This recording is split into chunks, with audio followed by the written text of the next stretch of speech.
আমি আজকে একাত্মতা ঘোষণা করছি এই কারণে, আমি আমার সন্তানের হত্যার বিচার চাই। আমি বিচার চাই, আমি বিচার চাই।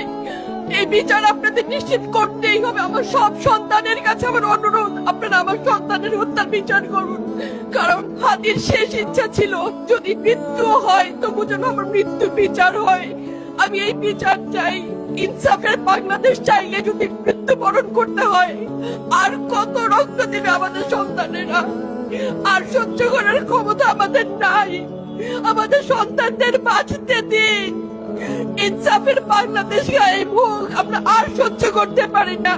প্রশাসনের কাছে, সবার কাছে একটাই মাত্র অনুরোধ, আমাদের বাচ্চাদের বাঁচতে দিন, আমাদের ইনসাফের বাংলাদেশ দিন।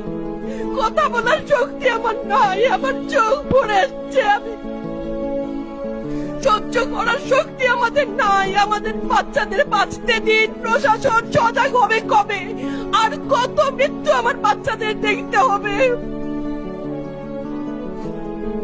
আমি কথা বলতে পারছি না। আপনারা সবাই আমার বাচ্চা হাদির জন্য দোয়া করবেন, আমাদের বাচ্চাদের জন্য দোয়া করবেন, আর ইনসাফের বাংলাদেশ যেন কায়েম হয় সেজন্য দোয়া করবেন। আসসালামু আলাইকুম।